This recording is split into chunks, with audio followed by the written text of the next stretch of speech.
You sit there in the dark, phone glowing against your face. The room is quiet in that strange, heavy way that only happens late at night when your mind finally catches up to you. And maybe nobody knows this. Not your friends, not the person lying next to you, not even the version of you that smiles through the day. But something inside you feels tired. Tired of pretending the distance doesn't bother you. Tired of replaying conversations in your head. Tired of wondering why someone can say, "I love you," and still somehow feel emotionally miles away. And the worst part? You keep asking yourself the same questions. Why do I still feel lonely? Why does this relationship suddenly feel so fragile? Did we change? Or did we finally become honest about what was already happening? Am I asking for too much? Here's the truth nobody explains. The relationship didn't become painful because the love disappeared. It became painful because the emotional safety did. Because when two people stop feeling emotionally safe with each other, they stop showing themselves fully. And when that happens, love doesn't die loudly. It goes quiet. It goes underground. So if you've been feeling disconnected lately, if you've been questioning everything, if you've secretly wondered whether your relationship is slipping through your fingers while you're trying your absolute best to hold it together, you are not failing at love. And this is not proof that you chose the wrong person. Every couple that has ever deeply loved each other eventually arrives at this moment. The moment where attraction alone is no longer enough, and something deeper is required. By the end of this video, you're going to understand why relationships drift, even when two people still care about each other. Why your nervous system may be reacting before your mind even understands what's happening. And what actually rebuilds connection when things start feeling emotionally distant. Let's get into it. Most couples believe relationships fall apart because people stop loving each other. But the real truth is that most relationships begin struggling long before love disappears. They struggle when two nervous systems stop feeling emotionally safe enough to fully relax around each other. That changes everything, because your partner's nervous system is reading your tone before it processes your words. It's noticing your sighs, your withdrawal, your delayed responses, the way you say, "I'm fine," while emotionally leaving the room completely. And here's what nobody explains. When safety leaves a relationship, people stop reaching naturally. One partner starts chasing reassurance, the other starts protecting their space. And suddenly, you have one person thinking, "Why are you pulling away from me?" While the other quietly thinks, "Why does every interaction suddenly feel emotionally exhausting?" Bro, this is the anxious avoidance cycle almost nobody recognizes while they're inside it. One person pursues connection harder, the other withdraws harder. And both people secretly feel unloved at the exact same time. Not because they don't care, but because beneath the surface, both nervous systems feel threatened in different ways. One fears abandonment, the other fears overwhelm. And most couples spend years trying to solve this through better arguments, better timing, better wording. Not deeper safety, not emotional presence, not repair after disconnection. But here's what changes everything. The healthiest relationships are not the ones with the least conflict.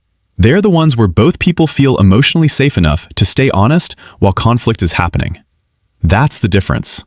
And once you understand that, everything else starts making sense. The distance starts in small moments. Here's the part no one talks about. Most couples think emotional drift happens through one giant betrayal or explosive fight. But most relationships actually disconnect through hundreds of tiny moments where two people stop turning toward each other. That's how it happens. Quietly. Gradually, almost invisibly. Because beneath the surface, your nervous system keeps track of emotional responsiveness like a running scoreboard. Did they look up when you spoke?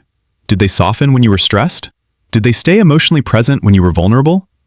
Your brain notices all of it, even when you pretend it doesn't matter. And here's the scary part. Emotional distance isn't like a wall appearing overnight. It's like scar tissue, forming slowly over unresolved moments that never fully repaired. One partner says, "Hey, can we talk tonight? I've been feeling disconnected lately." And the other responds with, "I'm tired. Can we not do this right now?" Now compare that to this. "Yeah, I'm tired too, but I don't want you feeling alone in this. Sit with me for a minute." Same exhaustion, different emotional experience entirely. Because one response says, "Your feelings are inconvenient." The other says, "You still matter to me, even when I'm overwhelmed." And when you do that consistently, the walls between you start coming down, without either of you having to force it. Number 2, criticism almost never lands as information. And this is the one most couples never figure out. Most people in relationships think they're communicating frustrations clearly, but what their partner's nervous system actually hears is rejection, especially when the emotional connection already feels fragile.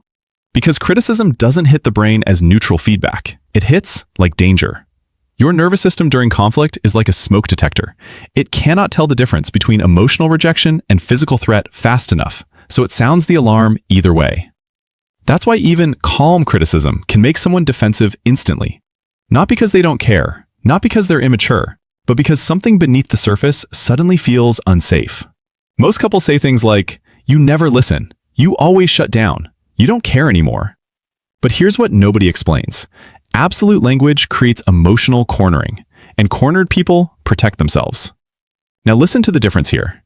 "You never care about what I'm saying," versus, "Honestly, when I'm talking and you look at your phone, something in me starts feeling unimportant."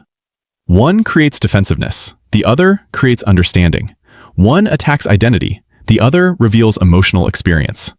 And somewhere inside your partner, their brain quietly registers, "Okay, this isn't a fight I have to win. This is someone letting me see them." That's when conversations stop becoming battles and start becoming bridges again.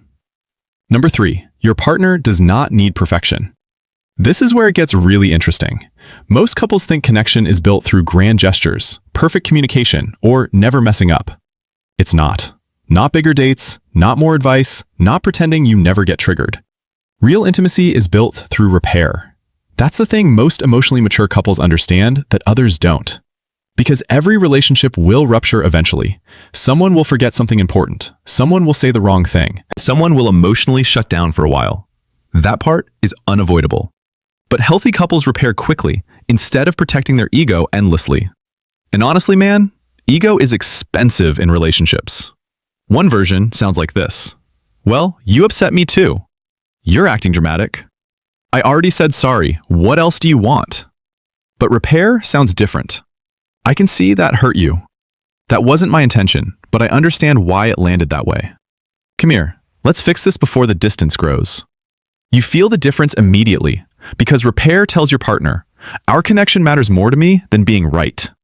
And when someone consistently experiences that from you, they stop bracing for emotional impact every time conflict appears. They start relaxing back into the relationship again. That's the shift that turns a relationship from emotionally exhausting into emotionally safe. 4. Withdrawal is usually protection, not indifference. Here's the part people misunderstand constantly. Most couples interpret emotional withdrawal as lack of love. But withdrawal is usually overwhelm in disguise, especially for people who never learned how to stay emotionally present while stressed. Some people learned growing up that emotions created chaos, so their nervous system adapted by shutting down. Silence became protection. Distance became regulation.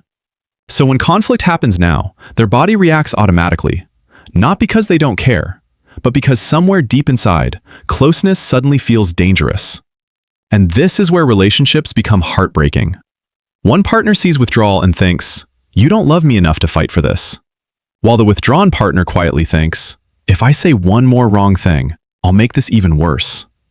Both people feel alone. Both people feel misunderstood. And here's what changes everything. Instead of demanding immediate emotional performance, emotionally safe partners create space without abandoning connection. Not cold silence, not punishment, not emotional disappearing acts, but calm reassurance. "I can see you shutting down a little. We don't have to solve this right now. I'm still here when you're ready." Bro, that kind of presence rewires people over time, because their nervous system slowly starts learning. Maybe closeness doesn't always have to end in pain. And that's when someone who always felt emotionally withdrawn begins becoming emotionally available, little by little. 5. Love dies when curiosity disappears. And this might be the most important one tonight. Most couples stop being curious about each other long before they stop loving each other. That's the real drift. Because early in relationships, curiosity happens naturally. You ask questions, you study each other, you notice changes instantly. But over time, many couples unconsciously replace curiosity with assumption. You stop asking how they're doing emotionally because you think you already know. You stop noticing their stress patterns, their fears, their silent loneliness. And eventually, you stop seeing each other clearly altogether. But here's what nobody explains. Being deeply seen is one of the most powerful emotional experiences a human being can have. Not fixed, not managed, seen. One partner comes home quiet and disconnected. Most couples respond like this: "What's wrong now? You've been weird all week."